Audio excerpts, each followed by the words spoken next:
true faith and allegiance to the same, I do. that you take this obligation freely without any mental reservation or purpose of evasion, I do. and that you will well and faithfully discharge the duties of the office on which you are about to enter, so help you God. I do. Congratulations. Thank you.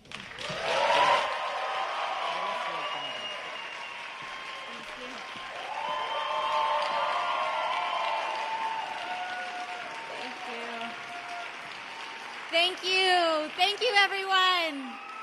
Thank you. Thank you. What a moment. Thank you, everyone, so much for being here today, for joining us today. I want to begin by offering my thanks to everyone here, both physically and in spirit. Thank you to all of our elected officials that were here today to offer their kind words and their presence. I cannot thank you all enough. Thank you to our local community leaders and organizers, Samelis Lopez and Aisha Gomez, for their remarks and for their continued work and leadership in the community. Thank you to our ASL interpreters who are expanding the access here to make sure that all people, regardless of ability, can enjoy this moment. Thank you to our color guard from our Junior Explorers program. Thank you to our Star Spangled Banner singer, Luis Ocasio-Gonzalez. No relation, but it's a good year for Ocasios. And our spoken word artist, Alicia Martinez, of this very high school, the Renaissance School of Musical Theater and Technology. Thank you to my family, to my cousins who taught me to treat everyone like a prima or primo, to my mother who cleaned houses to give me every opportunity I ever had, and who taught me to always be proud of who we are and where we come from, no matter what. I want to thank my father, whose memory taught me how to have tough skin while maintaining a sense of humor and a love of neighbor. Lastly, I want to thank each and every single one of you. Thank you for being here, for choosing to gather in community today, and for showing up, because that is the single most important factor in creating and improving community, choosing to show up for each other. So thank you all very much.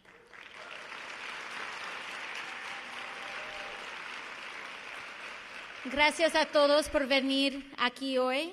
Gracias por ser presente, y quiero agradecer a cada uno de ustedes. Gracias por estar aquí, por elegir estar hoy con la comunidad y por hacerse presentes, porque ese es el factor más importante para crear y mejorar a nuestra comunidad. El elegir estar presente el uno para el otro. Gracias.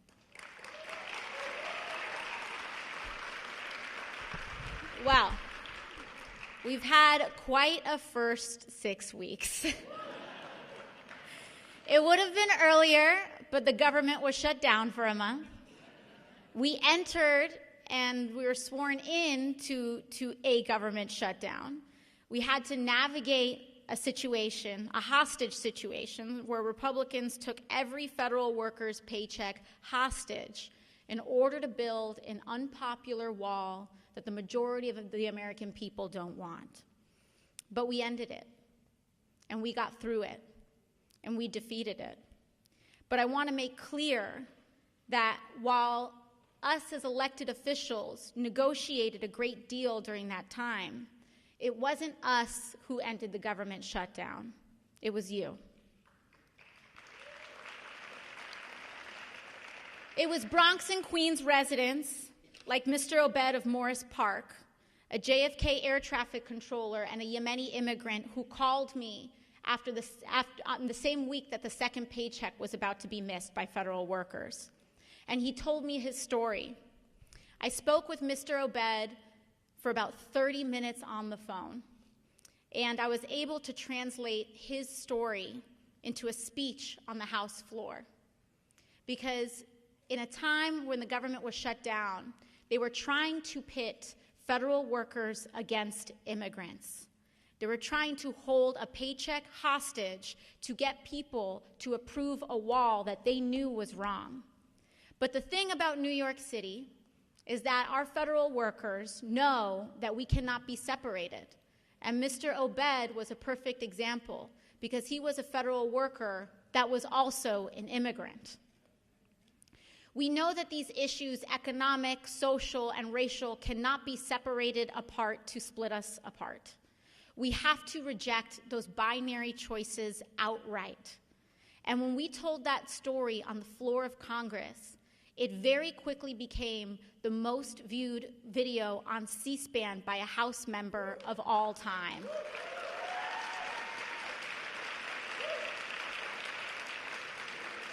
That moment and that gesture was just one puzzle piece of the increasing public pressure that made the shutdown untenable. But every single step of that belonged to everyday people. The Green New Deal that we introduced 2 weeks ago, which was an amazing step forward. When we first were engineering it, before it was introduced, they were saying she's divisive. She's too confrontational. No one will sign on to a single piece of legislation that she introduced. And then the first day, we were able to introduce a resolution in both chambers, co-sponsored by every presidential candidate and every Democratic presidential candidate, and 65 House members.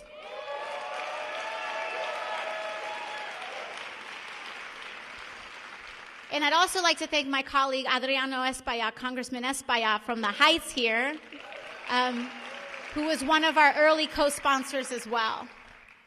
Now that number has climbed to 84 co-sponsors in the House in just 1 week. That is what the power of the people looks like. Because the Green New Deal is not my legislation. The Green New Deal is the legislation of indigenous communities in the United States. The Green New Deal is the legislation of the residents of Flint. The Green New Deal belongs to the people of Puerto Rico.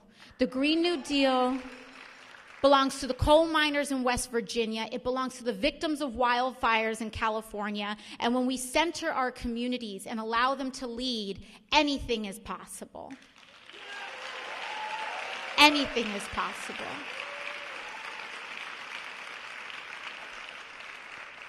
Last week, we actually had the passing of the longest-serving member of the House in American history, John Dingell. Representative John Dingell came of age and saw FDR sign critical elements of the New Deal into law. He served for decades in the House, and he had passed away last week, and the House chaplain was presiding over his funeral. And one of the things that he said that I thought was very important was that something that Mr. Dingell understood, something that I think many progressives understand, that those that operate in the legacy of the New Deal, of New Deal Democrats, but also progressive activists and frontline activists alike, is that we do not have power as elected officials. We hold power as elected officials. We steward power for others and for our community, but that power does not belong to us. That power is created by our communities, and that's what allows things to be influential in the first place. And so I want to thank each and every one of you again for being here and taking up that presence, because what I'm going to ask you today is to continue to build power here at home. Because as we've seen, when we stand up and say that dignity for immigrants, a living wage, an economic and ecological future is not up for negotiation, and we will not take no for an answer for dignity for working people in the United States of America. That when it comes to our right to health care, our right to migrate, our right to live, our right to be paid a dignified wage, we will not take no for an answer. We will not take no for an answer. But the only way that we can get that done is with the wind at our backs, with the power generated by community. So I want to ask you for 3 things today. And the first thing that I'm going to ask you for is to be brave. I want you to be brave with us, because the only way that we can continue to push the issues forward is if we're unafraid to speak truth to power and to stick to our guns. Because what is right is not always what is popular, and what is popular is not always what is right.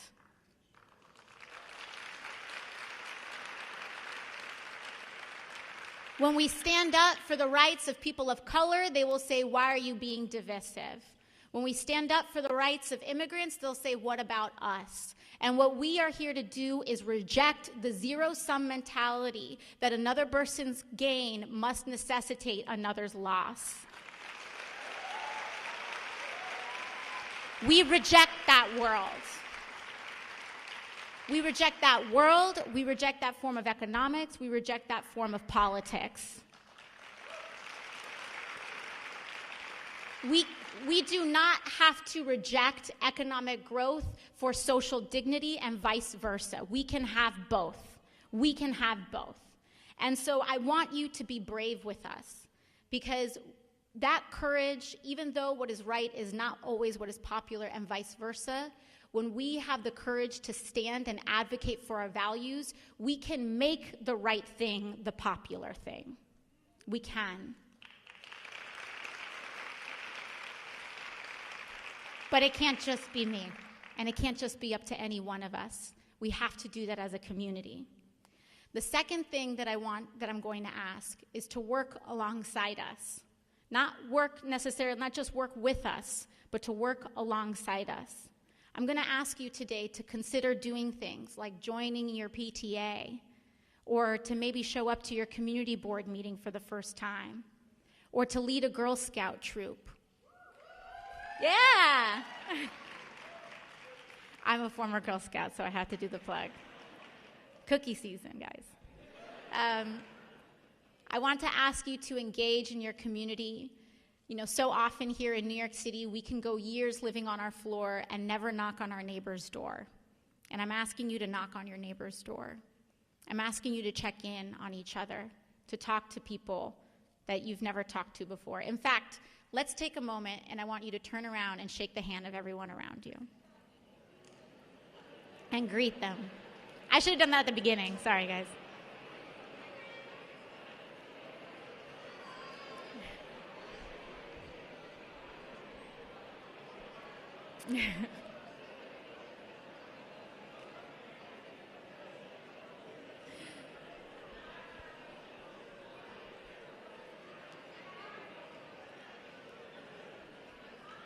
And just like that, we can create community.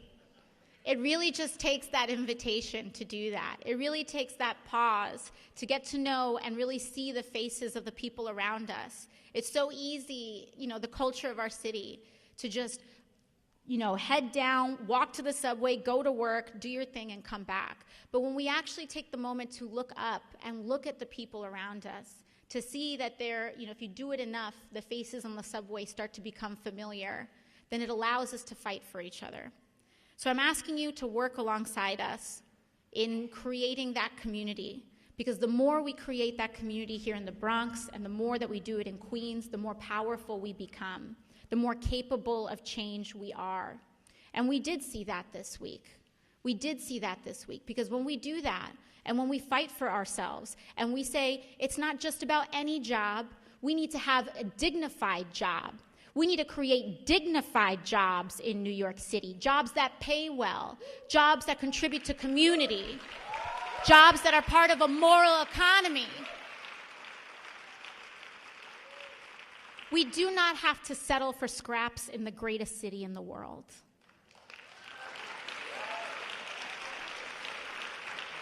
We do not. We deserve more, and we can ask for more, and if people don't want to negotiate, that's their problem, not ours.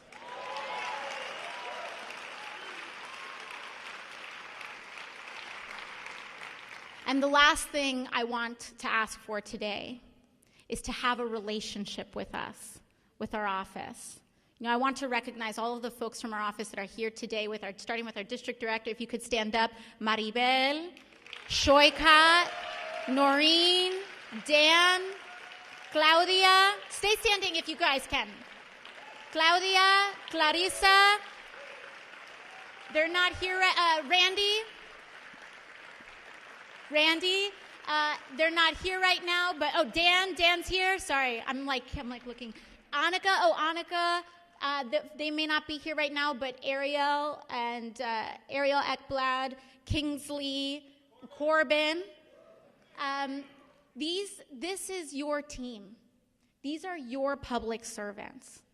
And I want you to know their faces. I want you to see them, because when you call our office on the phone, this is who is going to pick up. And this is who's going to be working for you in addition to me. So give them a big round of applause. Thank you, guys.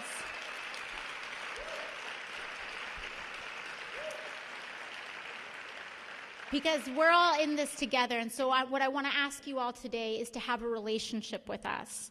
Because, things happen in the news, this, that, and the other. If you ever ask, why is she doing that? Pick up the phone and call us and ask. Because our job is to prioritize our constituents and our community first. We get like 3,000 voicemails every weekend, but most of those are not people from the Bronx.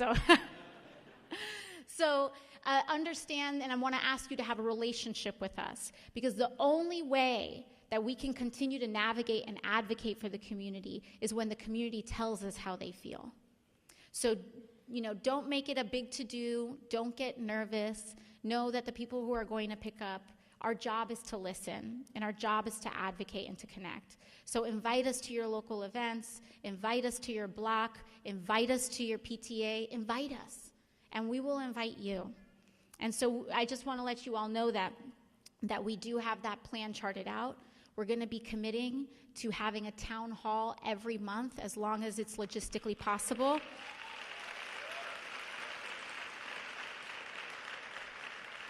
And we want to create that culture of engagement again. We're going to be setting up 2 district offices, one in Queens and one in the Bronx. And I'm really excited for this. And I want to thank the community for their patience in that as well, because what we decided to do was, instead of simply continuing in the older spaces, we were going to create 2 brand new community spaces for each borough. And so Noreen and Maribel have been really taking the lead on that. I thank them both. That's what our mural contest is for. So if you have anyone, whether younger or older or whomever, of artistic talent, we're inviting you all to kind of bless these spaces with your art. And so thank you all again so much. Create that community. Be brave alongside us. Be unafraid to advocate for issues that perhaps may be controversial today, but 30 years from now, your children and your grandchildren are going to be thankful that you stood up for what was right. So thank you all again so much, and I'm so looking forward to the next 2 years that we have together. Thank you.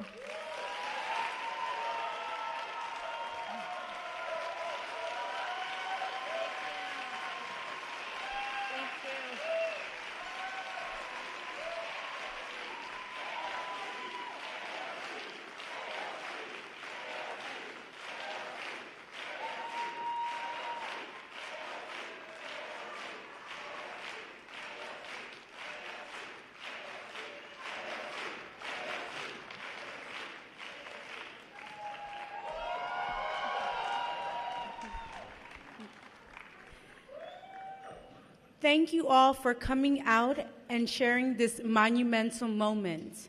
And thank you all to the presenters for making this day so special with your presence. And special thank you to Alexandria Ocasio-Cortez